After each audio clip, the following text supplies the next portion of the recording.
2:15, so it's about time for the start of our first dolphin presentation of the afternoon. My name is Zach, and I'm a member of the Marine Mammal team, and I'd like to welcome everybody to the observation deck here at the Seas at Epcot. Now, if you're having a tough time locating us, we are on the second floor, down the long hallway, labeled under Seas Viewing. Just make your way down that long hallway and take a left. You will find us at the first two windows.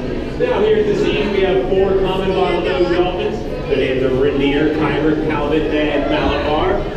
Calvin is our largest dolphin. He's about 550 pounds. He is 21 years old. Then we have Kyber. He's our longest dolphin. He's about 9 feet in length, and he is 23 years old. Then there's Malabar. He's the youngest of the bunch. He is 15. And finally, there's Rainier, the eldest of the group. He's in his mid-30s. Now, before we get underway right here, I'd like to ask everyone in the audience, is this your first time seeing one of our dolphin presentations? Please raise your hand. How many we got out there? Ooh, quite a few new faces in the audience today. Well, rest assured, you are dolphinately in for a treat today, as you're about to be seeing one of our window sessions. It's one of my favorite presentations that we do here at the Seas, because in a matter of moments, I'm going to be joined here at this window by one of my dolphin friends. You're going to get a chance to see a few different behaviors and also learn a little bit more about these common bottlenose dolphins. Whenever a dolphin's ready, you can come down and join us. Now, as I mentioned before, here we have four common bottlenose dolphins here at the Seas. They are all males. In a second, I'm going to give you a quick way to tell a male from a female. So pay close attention to the underside as he makes his way across here. We're going to see a split that looks like an exclamation mark. This exclamation mark tells the males from the females. The females are going to have more of a division size. Now, another thing about dolphins is they are mammals.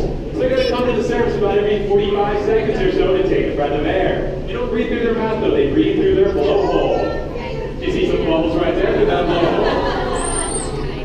Another thing about dolphins being mammals is they are born with hair. Although Malabar, do you still have that hair? No! Did that hair fall off? It sure did. That hair starts off on their rostrum, or the tip or beak of the dolphin, although it quickly falls off after birth. Back to you, he was great. Now, I'm sure a lot of you have caught on to this whistle I'm blowing. This whistle is extremely important to a trainer. It's called the bridge. Whenever a dolphin's ready, you come back down and join us. It's called the bridge because it bridges the gap between the moment of the correct behavior and the reinforcement for a dolphin. So in a second, I'm going to give you a demonstration of how this works. You see him make his way across here?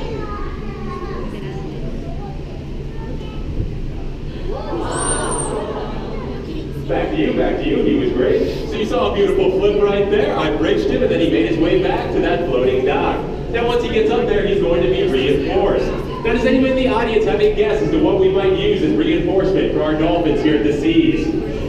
Fish, yes, exactly. Our dolphins are usually going to receive about 24 pounds of fish every single day. It's extremely high quality fish as well, the same that you'd find in any of our Walt Disney World restaurants. Whenever a dolphin's ready, you come back down and join us. Now, they don't always receive fish as reinforcement though. Oftentimes they'll receive rub-downs and toys. In fact, our dolphins have quite a few toys, to say the least. In fact, let me ask my buddy right here, do you have 5 closets full of toys? You sure do. Now I'm going to point out to you guys 2 very important parts of the dolphin. The first being those pectoral flippers. You see some wave action right there? So these pectoral flippers are really going to aid the dolphin in stopping and steering. You see some more wave action right there? But another important part of the dolphin is the peduncle. It's also one of my favorite words to say. Say it to yourself real quick, peduncle. The peduncle connects the flugor tail to the torso of the dolphin. It's extremely muscular and really aids in locomotion. You see him making his way across there? Back to you, he was great. So that peduncle is really going to get the dolphin moving. Now, before this presentation began, I'm sure a lot of you were wondering, are these guys porpoises or are they dolphins? Whenever a dolphin's ready, you come back down and join us. So I'm going to point out to you guys a few quick ways to tell a dolphin from a porpoise. You see him making his way down over there? So in a second, you're going to get a chance to see some teeth. Now with those teeth right there, porpoises are going to have more spade-shaped teeth. Gonna give everyone a chance over here. Gonna get a chance here. Pay attention and look at these teeth right here. With the dolphin, you're gonna see more conical-shaped teeth, as opposed to those spade-shaped teeth with the porpoise. See it making its way across here. We're also going to point out to you that porpoises are usually smaller. They have a triangular-shaped dorsal fin. But buddy, do you have a curved-shaped dorsal fin? No. Yes, you do. Back to you, back to you. He's fantastic. And in a second, we get some bows. Now in a second, you're about to see our dolphins start to do some bows.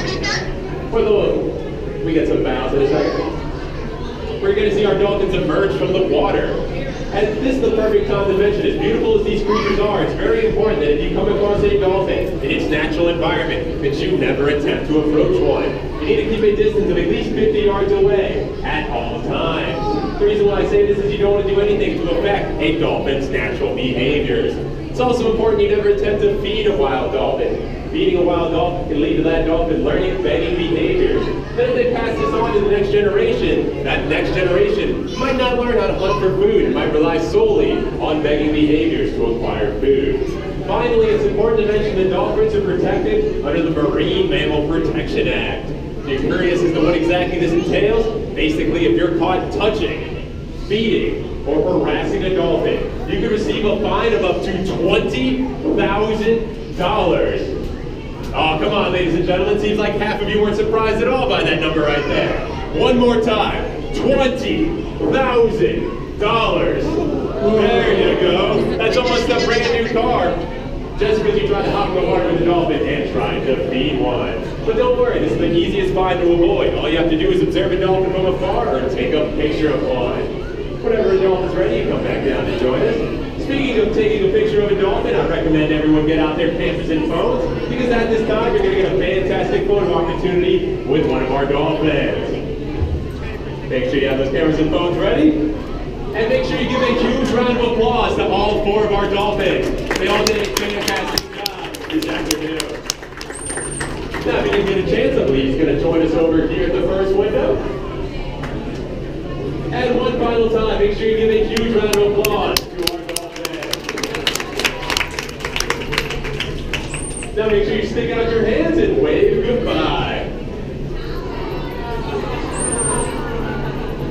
Back to you, he was great. And done, done, done, done, done, done.